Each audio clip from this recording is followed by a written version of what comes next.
Check one, two, three.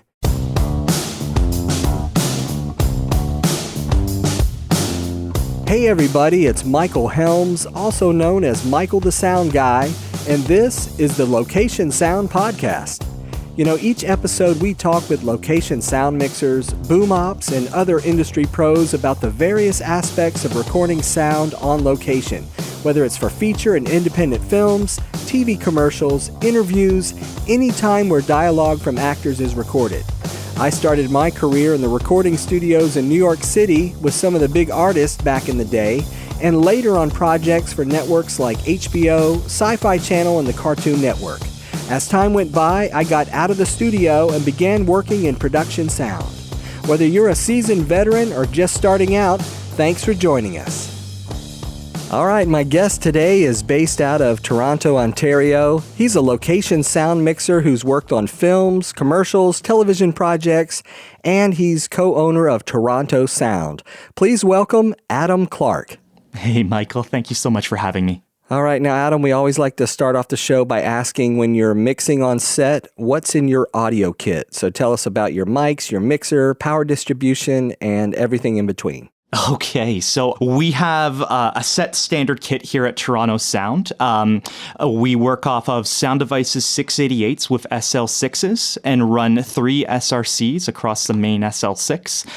We use three Lectrosonics LTs and 3 Lectrosonics SMD WB wireless lav microphones in the kit. Each kit comes with 10 DPA 4060 lavalier microphones, and then over top we run the DPA 4017 shotgun microphone, the DP 4018 supercard microphone, and then we also have a Sennheiser 416 shotgun microphone. Also, each kit also comes with a Cedar DNS 2 noise reducer, which we run into 2 separate channels onto it to provide a noise-reduced sound mix. We also have the Lectrosonics SPDR as a backup recorder for each one of our kits. We run IFBs, Lectrosonics IFBs, with Lectrosonics T-Force, IFB T-Force, as our transmitter for them. And yeah, that's sort of the core foundation of the kit. And then I have a sound cart also, which is a Chinda Ultimate cart with Meon power and Meon Extra Life on it. And we use that for the really big stuff and everything. That's sort of my personal baby and stuff like that. Whenever I roll that out, I get a lot of wows and other stuff. It's a great piece of equipment. Yeah, I think I saw that on Instagram. I was like, it was looking pretty nice. Yeah, I got it. It came in. I basically got it ordered 2 years ago, and it came in.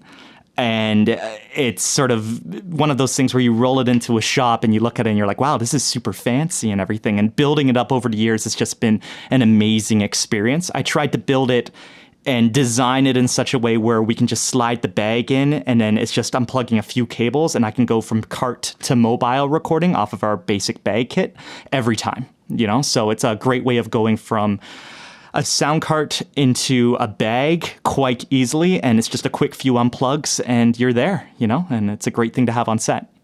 All right. Yeah, that sounds good. Now, you had mentioned in our pre-interview, basically your main projects you like to work on. Tell us a little bit about how when you started until now.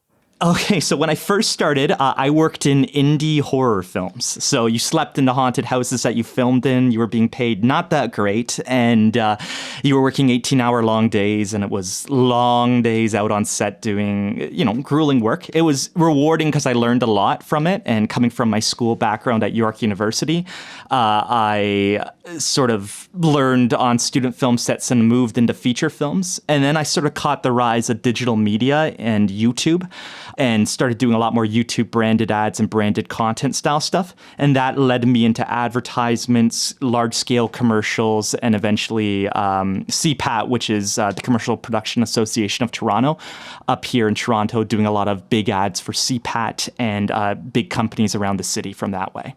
That's good, yeah. And people don't always realize that, like, when you're working on a YouTube video, it's just as pro as, a film and a TV commercial. There's lighting, we see all the independent guys out there just doing a quick little video with their phone or something like that.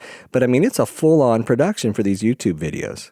Well, yeah, and these spots are for brands and everything. So a lot of them are just direct on YouTube branded content, which is, quite high production values for it. So you're on set, it's a full cast, full crew, everything. It's treated like a commercial. It's a little bit lower budget in what they're doing instead of a large budget CPAC commercial, but it's quite awesome. You can work on, we've had the opportunity to work with some quite big agencies. We work with Honda Canada on their YouTube channel and do a lot of their productions and stuff. And that's a lot of gigs throughout the year of consistent content. And we also do stuff with Herb, which is a marijuana magazine here in Toronto. And they're with the rise of legalization, everything, we do a lot of digital content for them for their Instagram and sort of video feeds and other stuff. And that's led to a lot of consistent work from there. So it's great. There's a lot of work out there, and it's cool to sort of go from commercial to corporate to YouTube videos and everything in between. It's a lot of fun. Well, so, tell me a little bit about, say, a Honda, one of your more recent Honda projects. What was kind of like the typical setup when it came to your audio? Oh, okay. So audio for that is quite easy. It's usually just a single host standing in front of the year and model make of Honda. So for like the 2018 Hondas, let's say they were standing from the 2018 Honda Odyssey, for example. And the host, who's a friend of mine named Jeff Marr, who does a lot of stuff for Honda Canada, will basically take it through the features of what the Honda has to offer. And, we're shooting on, for these ones, it would be 5D cameras or C100 cameras. And I'd be rolling off of the 688 with our DPA 4017 boom over top and with our Lectrosonics lav mics on the host. And if he has any guests on, we'll have them off of there. And it's just sort of a quick 1 minute sort of highlight clip on the car. And then we'll do features and benefits. We'll do multiple different other aspects about the car so that when a consumer signs on to the Honda YouTube page, let's say looking for information about their next car, they can go on and have a look at all these videos, hundreds of videos which are available for them on different features, benefits, and other stuff, all easily accessible and online. All right. No, that's cool. Now, I've been using Sanken COS 11 mics and stuff. How do the DPAs compare, with sound quality?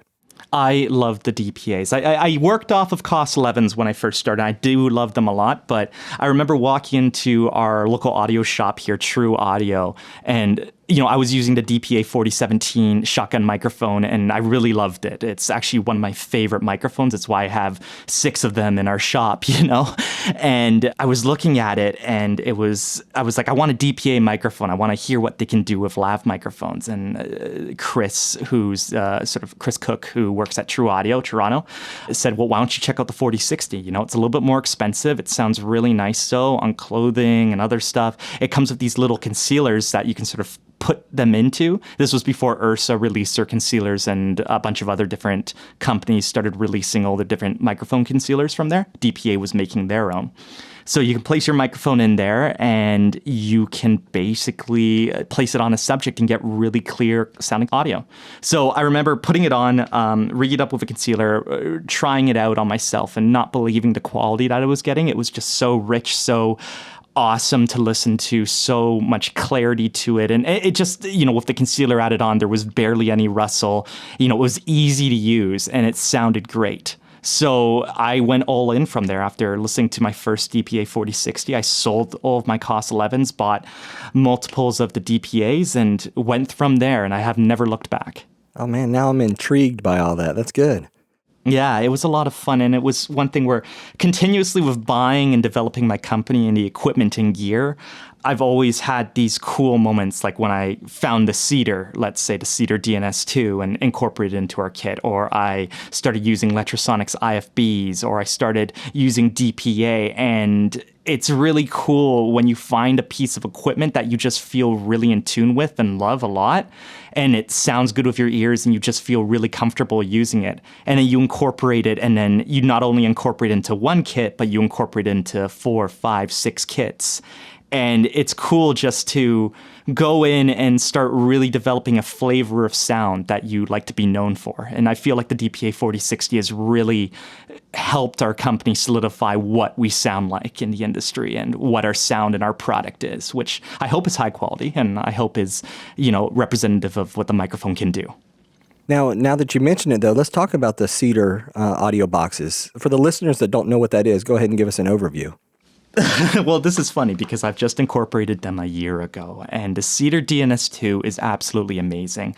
It's a two-channel noise reduction software box, which is provided by Cedar. And basically, you run two channels of audio into it. So you could run we output our boom and our lavs into it, so our left mix and right mix into this box. And basically, it scans the background environment and applies a certain amount that you can scale to of noise reduction, like what is used with Isotope RX and many famous noise reduction softwares out there. It does it on the fly. Then what we do is we output those two channels back into our 688 on separate channels. Usually we do channels 11 and 12 on it at the very end.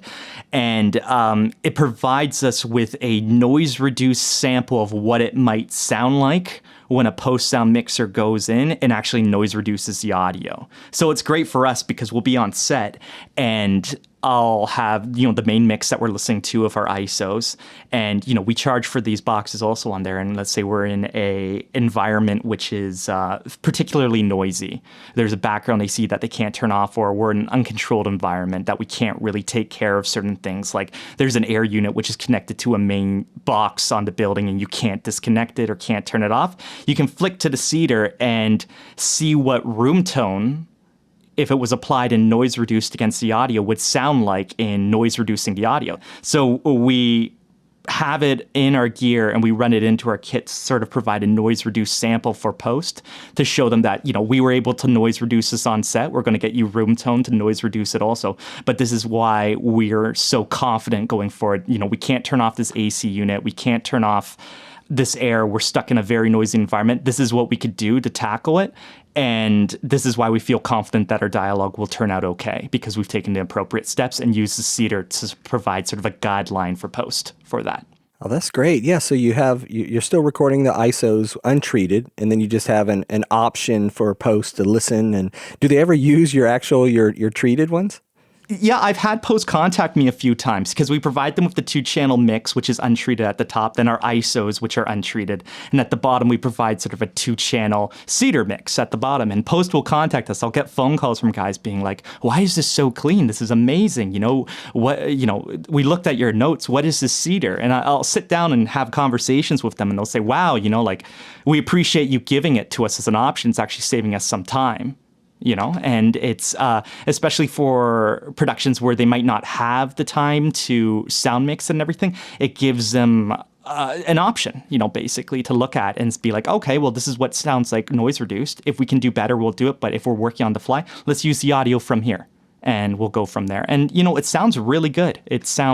Cedar did an amazing job with the unit and I absolutely fell in love with it. There's nothing like walking onto a set and being like, well, we can't turn off this background hum, and then flicking to the Cedar channel and being like, well, the Cedar took care of it, so this is awesome. Let's proceed forward. Let's get room tone and go from there, Oh, that's pretty cool. I like that. It's very futuristic, I think, and it's a really interesting thing that is applied, It's not, we don't live and swear by it, but it's a nice flavor to add to each of the kits, Yeah, definitely. You also, I guess with some of the kits, some of the packages that you rent out, you also have a backup mixer package. Tell us a little bit about that.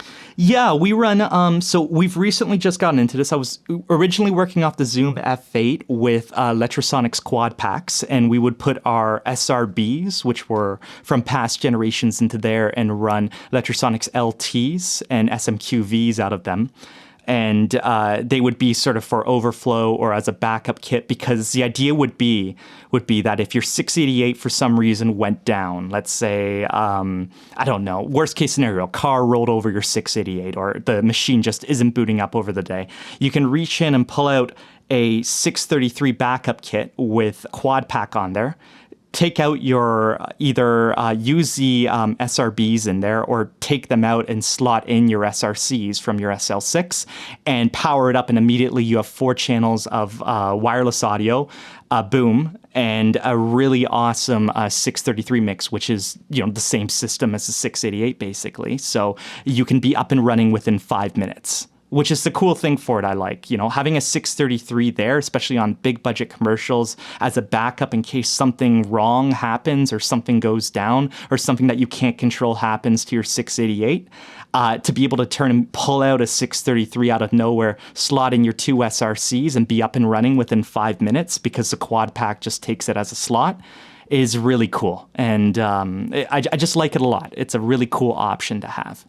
Is that part of the rental package, or is that kind of an additional thing you do? So on large-scale commercials, with the rates that are assigned for it, we charge more on a large film, like international commercial and other stuff. So a backup kit would be available with a part of our package for the large budget commercial.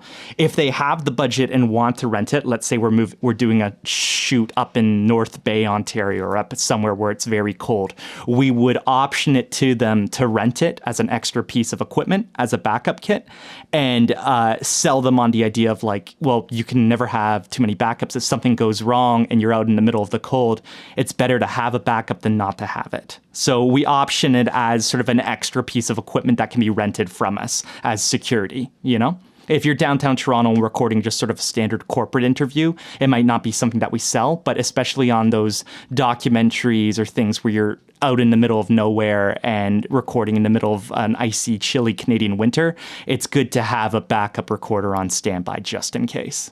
Yeah, that's a nice option. After being a location sound mixer, and then now you're a co-owner of Toronto Sound, and you guys are doing the post work on these projects, how has that affected the way you do location sound? Well, it's cool because Aaron, who's my business partner, is a really great guy. Him and I are... we worked with each other at a company called Biz Media. He was the post sound mixer there, and I was a contract location sound recordist who came in. And Biz Media 5 years ago was doing hundreds of videos across the city. So I would always mix on set, and then Aaron would receive my audio for post and sort of go from there and mix my audio. So Aaron eventually left Biz Media, and we were talking one day, and he said, hey, we should work together. This would be a cool thing. I'll handle post, you handle location. Let's create a all-encompassing company which handles everything from the start, from on set, all the way into post, into music and design and other stuff. So we decided to do it. We registered the company after a week of brainstorming, found that Toronto Sound was available as a name. So we started to do that, and we sort of registered it there.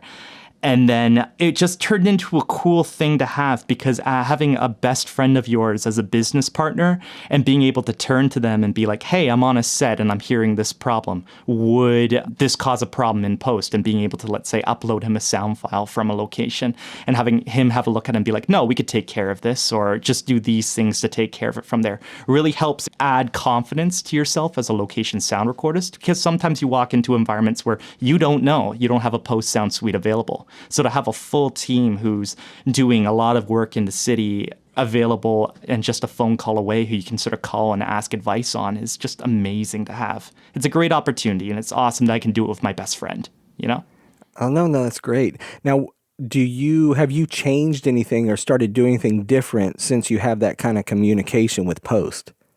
Yeah, so when I first started, I first started all of this on an Edirol R44 with a Sanken CS3E microphone and a Sennheiser lav kits. And definitely, I would always have conversations with post, about what can we do better? What makes it sound better? How do we improve the quality that we provide to you? What makes things easier for you? And it was cool to sort of tinker my kits and evaluate them towards things that would help out our post sound team by having an active post sound person talk to me about it, The Cedar was definitely one thing where I phoned my business partner and said, hey, if I provided you guys with this 2 channels of sound noise reduced recordings as an option to listen to, would that help you in post? And they said, yeah, of course it would. It would make a cool difference on things, So it's cool to be able to turn towards post and ask them sort of ideas and evolve the kit around what helps them in the end, because our job as a location sound mixer is to provide audio which is as clean as possible towards post. So whenever I'm buying new equipment or other stuff, I would, even when I got the DPA 4060 lav microphone, for example, I took it in and showed it to my business partner and said, does that sound good? Would that help you a lot with your options in post? And when I get a furious nod of yes, then I go all in on the gear because I know that it will help out the post sound guy in the end. You don't always have that kind of feedback, so that's a great relationship to have there. Now, we always ask, what was your worst on-set experience? So you don't have to give any names, but if you have a situation you could share. Yeah, well, I nearly died on set, and this is one experience I sort of tell. So I was filming up in North Bay, Ontario, right in the start of my career. It was sort of a low-budget film set. I always look at it as when I first started, I was just working to pay off the equipment that I had bought. I had sort of spent a lot of money on this gear and everything, and I was just sort of taking any job I could, trying to build experience and grow. And I wasn't any wiser to safety concerns and other stuff, in my first few years, and I would take any job that came towards me. So I was approached about a film set in up north, and I took it for very little money and went up north there, and we were filming outside in the middle of the cold in December in Canada. And on the final day of production, it was starting to build to a blizzard that was coming outside. And they had expressed to me that they wanted ambience, a lot of rich texture in the forest that we were filming in and other stuff. So all throughout the day, of course, everyone's cold. We weren't going inside. We ate lunch outside over the day. We were out there for a full day in the cold, and we went inside once, I think, to get a little bit warmed up, but it was still very cold. And it was getting to your bones and everything for it. And at the end of the day, I hadn't gotten any of the ambience that I needed, and we were on one of the final locations on set, which was a forest just outside of a cottage that we were staying at as home base. And it was around a 30-minute hike, and they were using a snowmobile to shepherd us there and back between the cottage. So people were getting shepherded back at the end of the day. Night was starting to come in, and the AD turned towards me and said, hey, I'm going to hop on. I'll send the snowmobile back for you. You can get your ambience. You'll be the final person here, though. You'll be the last one out, so you can get all your ambience and it will be nice and quiet for you. And me being the new person that I was, didn't realize, hey, I'm in the middle of a forest with no cell phone reception and my phone's probably dead. And if they don't send a snowmobile back for me, I'll have to walk back in the middle of a blizzard. So I nodded, and the AD hopped on the snowmobile and took off and went up to this cottage. And I got my ambience, and then I waited, and the sun set, and the storm started to come in a bit, and I started waiting and realized that the snowmobile wasn't coming back for me. So I had to start walking up there, and around that time, hypothermia had started to set into my feet and to my hands. So walking was really hard because, you're feeling a lack of circulation throughout your feet and your hands, and you're starting to get tired and woozy. So I'm walking along this tracks up to the cottage, and I start to get into moderate hypothermia, where you start to feel warmth from your fingertips and your toes. And, it was a really scary experience because, I'm walking up this pathway and I'm stumbling, I'm falling to the ground, I'm getting back up again, I'm crying a little bit, and the tears are sort of freezing along my face and everything, and I'm not sure if I'm going to make it out of this. And I'm getting dizzy, and my mind is telling me, just slow down, lie down. It might be a good idea to lie down for a little bit and, relax, and, they'll come find you and stuff. And I used to lifeguard before I was in the film industry, so I realized that this was hypothermia setting in, that I had to get back or else I was going to die.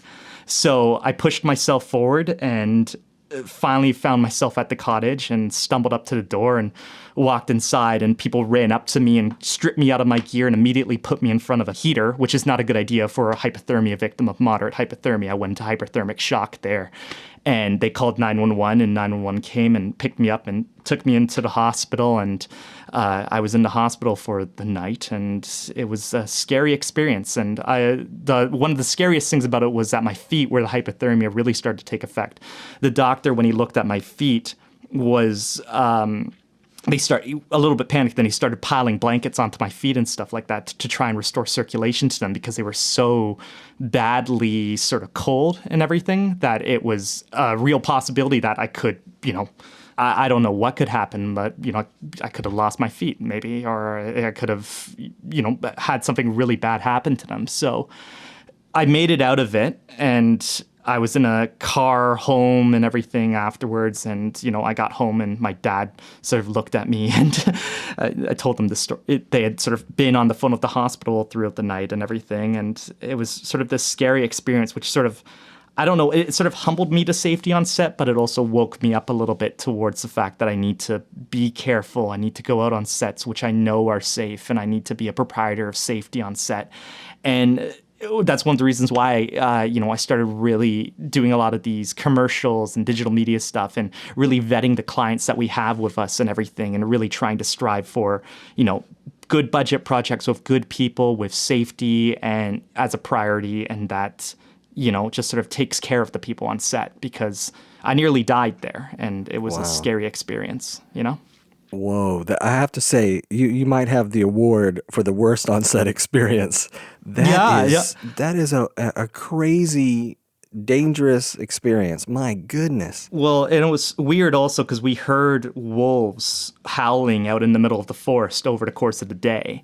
Oh and my gosh. when I was walking along, you could hear them sort of howling at some points, and I knew, like if they came across me, it's sort of like this half-frozen person stumbling back home, and if they came across me, I would have died, So it was scary. It really humbled me towards safety, and I get trembles about it every time I talk about it, but it's... it really humbles me towards safety on set and, the experience of, it's a film that you're working on, but you need to understand it's a film, you're working towards a community goal and everyone needs to be safe on set. And that's a big thing for me, Absolutely. Man, I don't even want to think about it. That would be an awful experience. Did they just forget to come back and get you?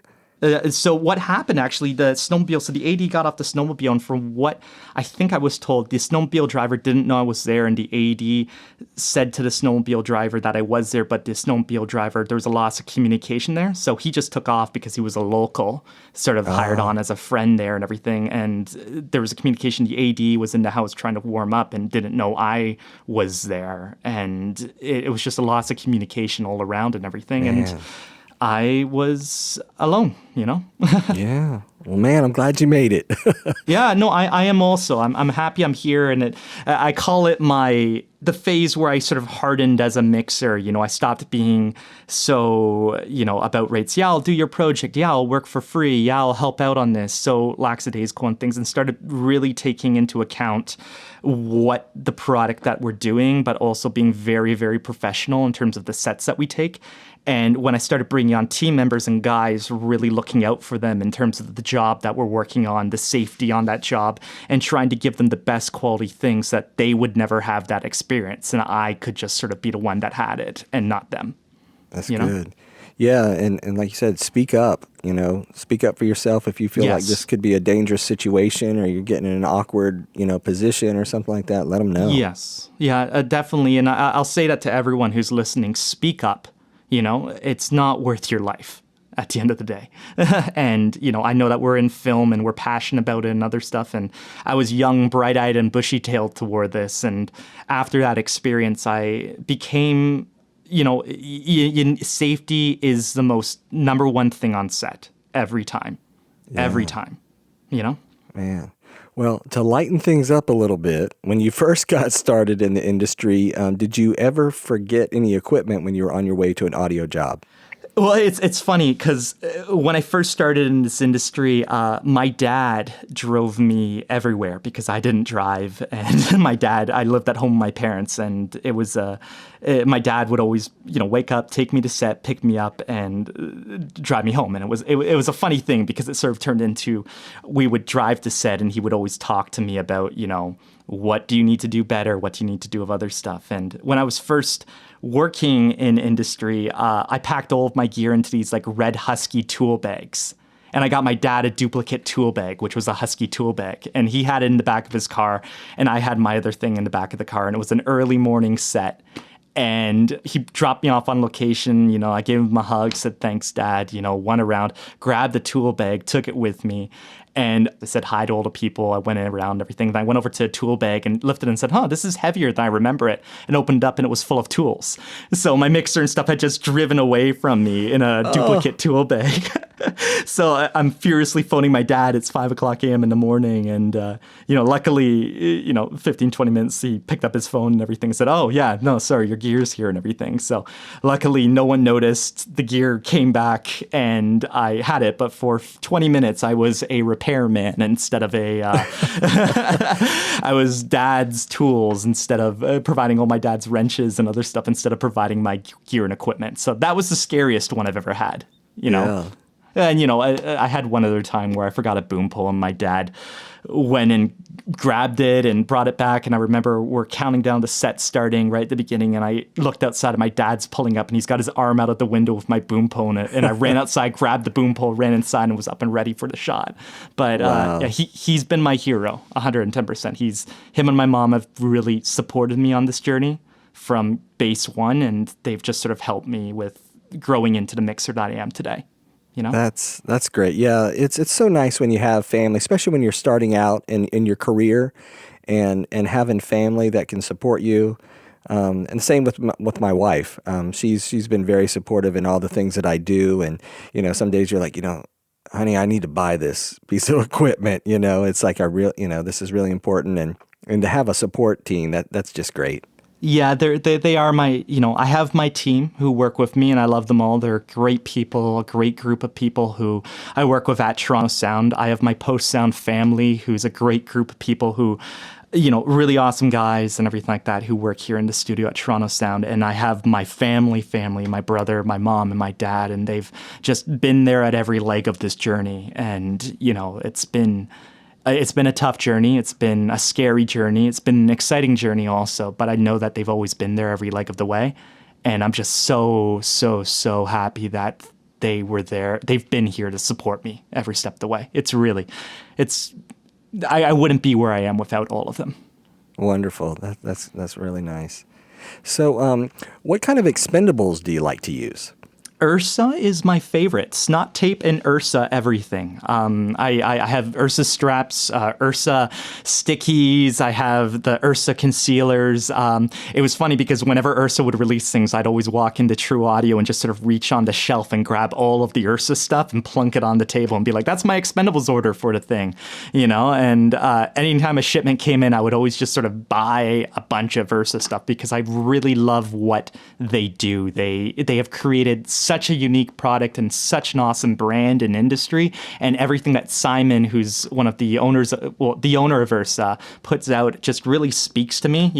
He creates some amazing products, everything from the waistbands all the way to the concealers. And I just love it, So I go in, it's a joke that I have because I'm always buying for multiple equipment kits. So I have to have quadruple of everything. Or 6 of everything if we include our 2 633 kits. So I'm always going in and, grabbing a massive rack of Ursa stuff and plunking it on the table at True and adding it to my Expendables order because just everything that they create really speaks to us in terms of what we're trying to do in industry. And I just love the product and everything. So Ursa, everything. In short, Ursa, when you open up our Expendables kit or our harnesses kit, it's all Ursa, everything there. Okay. So do you provide an Expendables kit with the rental, or is that something they can check out as well? So what happens with the team is that everything is sort of provided for. They work with me.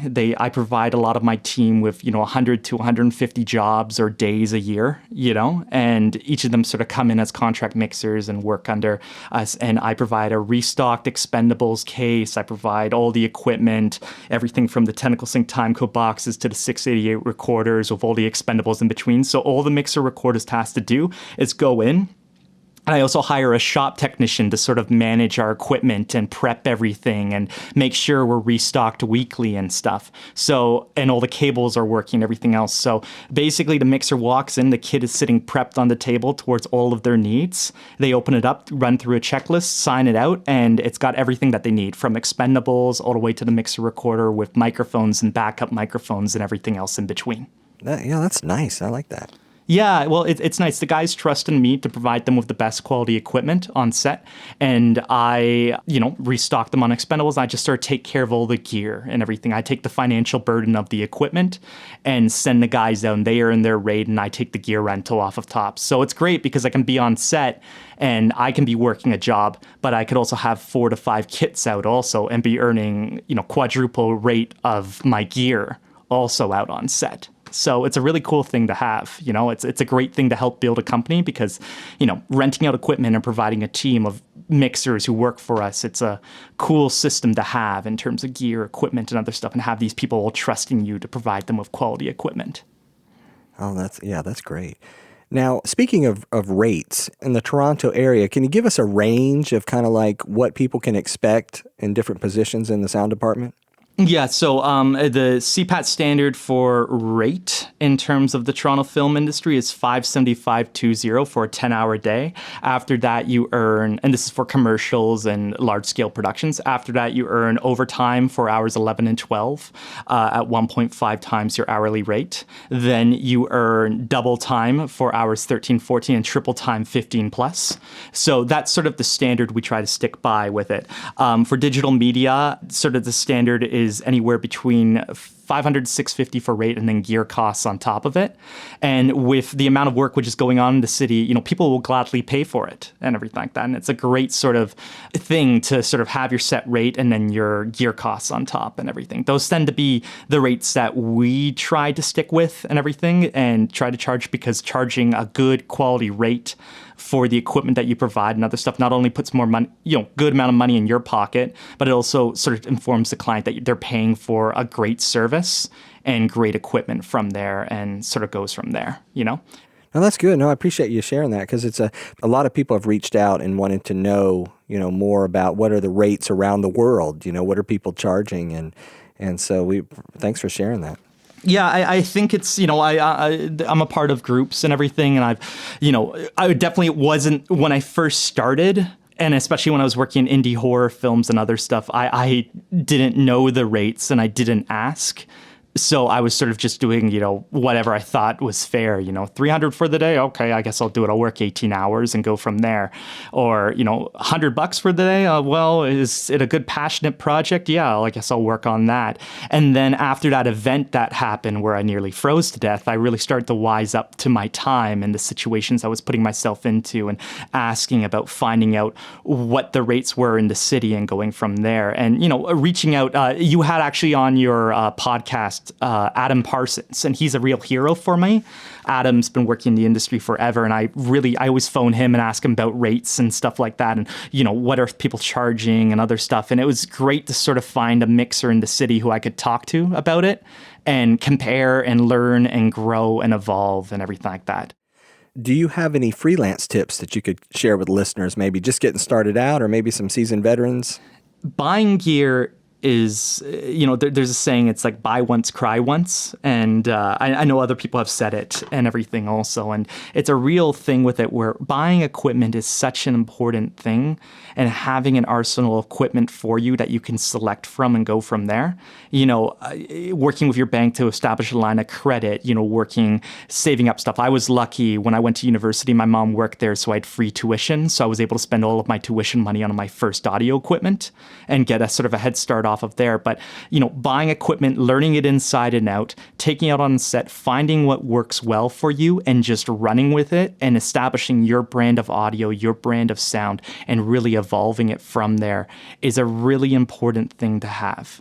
And it offers you flexibility that I find rentals do, and rentals are great. If you need to do rentals is fine. But having your own set gear and your own set equipment that inside and out, and you can work, and if something goes wrong, you can, within minutes, you can have yourself up and running again. You can have things repaired. You can have everything else from there sort of taken care of. I think that's a huge thing to offer towards your clients. So buying equipment, although it's expensive and although it's a lot, buying quality equipment, buying from reputable brands, establishing a connection with those brands, and creating a great equipment package, which inside and out, or your team knows inside and out, and training on it when you're not on set, going through playing with your microphones, recording yourself, learning.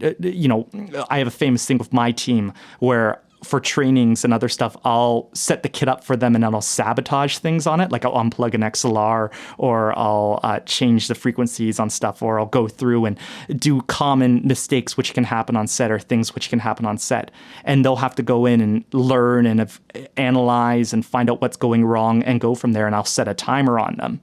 So, putting yourself into that scenario and being able to control that scenario that you have is a really important thing. And I like to think that owning in gear really offers that towards you. So I guess the most important advice that I would say is buy equipment, learn it like the back of your hand, let it become an extension of you for your art, your craft, your profession, and use it daily and just learn it inside and out. Every piece of gear, because when you have that experience and that knowledge towards it, it's just so huge and it creates such an amazing impact on set. Yeah, that's an excellent idea. I never even really thought about doing that, because I train some people as well. But yeah, to create some situations where things aren't working correctly and have them figure it out, that's a great idea. Yeah, I do a 20-minute challenge where I'll have the gear in front of them and I'll say, okay, you're going to be on set. Set's about to start. You have 20 minutes till you have to start. And I need you to set up X amount of lavs, your boom, tentacle boxes or time code boxes to this many cameras, wireless guide track to this many cameras. And I need you to have it up in 20 minutes. And then I'll sabotage things in equipment. I might remove an SD card from there and a CF card, or I might remove other stuff. And it's about training so that when it actually happens on set, that an issue happens, you're calm, you're relaxed, and you know what to do.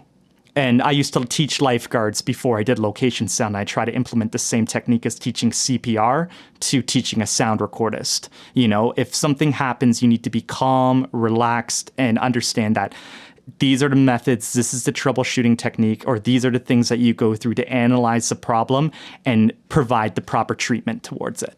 So that lifeguarding experience really came into play with it. Oh, yeah. Wow, that's cool. I like that.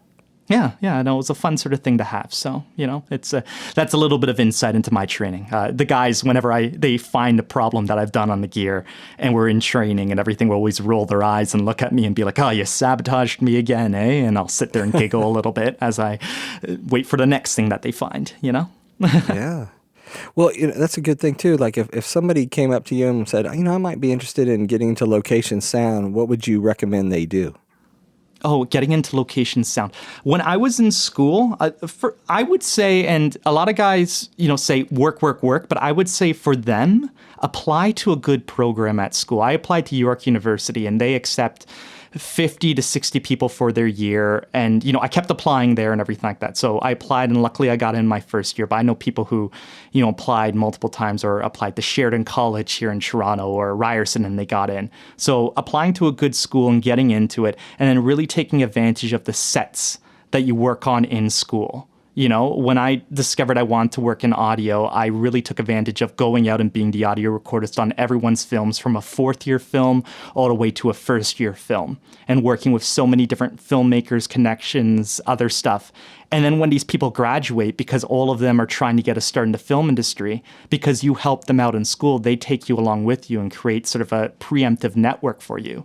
And it's funny how 10 years later, I'm working with people who I worked with back in school. And all of these people have really given me a leg up in the industry and helped me sort of evolve and grow within the industry. And it all came from me working with them back in film school on student film equipment and getting my practice then, and then evolving from there. So, a lot of guys say just work until you get in to the industry. That's a good route. Also going to school and just working on every set that you can work on as a sound recordist and making as many connections as you can and becoming known as one of the sound recordists in the film school will really help your chances when you go into industry, because you'll have a huge network of people backing you and helping you out. Nice. Now, if you could, looking back on where you are now, what would you have done differently? Not accept the set where I was in the middle of the forest and nearly died. That would be one of them. My feet still tingle sometimes, and I use that as a warning. But every single experience that I've had, every upset, every time I sort of sat in the car and my dad picked me up, and I felt like after a rough day on set where I worked 18 hours, like I didn't want to work in this industry, or every time I made a mistake and had to fix it or other stuff, every single one of it has built incrementally towards me becoming the man in the mixer that I am today, because of the fact that I had this cumulative experiences of failures and successes, trials and tribulations, and everything else in between. And I wouldn't be the person I am sitting at this shop with gear and other stuff, working with great people and everything, without having these ups and downs, without having these successes and failures. And I'm going to say this, it comes twofold in towards new mixers looking at this. If you fail, look at that failure and learn from it. Don't view it as a failure in yourself. View it as something which happened, which you made a mistake on, and you're going to learn from every time. So I'll say every failure that I've ever come across, I always embrace. I would not change anything that I've ever done coming into this industry because of the fact that I am who I am because of it, and I'm proud of the mixer and the gear and the company that I've created with my business partner and the friends I've gathered in this industry. I wouldn't have it without my successes, my failures, my mistakes, and my triumphs. I wouldn't have it without any of it, and I wouldn't change any of that for the world. So that's my answer. I guess I would not change anything, and I am on the path that I think will, hopefully shape my career for the rest of my life. Perfectly said. Well, Adam, as we kind of start to wrap things up, what's the best way for people to get in touch with you? So my name is Adam Clark. I'm the co-owner of Toronto Sound. You can look at torontosound.ca is our website. You can have a look at our promotional video there, some of the work that we do. And to reach out, you can email us at info@torontosound.ca or adam@torontosound.ca, which is my personal email. Questions, other stuff, I'm always here to answer and help. And, we're such a cool community of mixers and doing something that we're really passionate about. And I'm very, very, very proud to work in this industry. And if you're passionate or you're looking for a leg up or you just want to talk, reach out anytime. I'm always here. All right. Well, Adam Clark, thanks for being on the show today. And you guys look him up. Yeah. Thank you, Michael. It's been an absolute pleasure. And a big thanks to all of our listeners out there. If you'd like us to discuss a particular topic, please send us an email at locationsoundpodcast@gmail.com. We would love for you to subscribe and leave us a comment. We're available on Apple Podcast, and for Android users, check out Google Podcast. Also, we're on Stitcher, Spotify, TuneIn Radio, and on your favorite podcast app. Until next time, remember, sound is half the picture.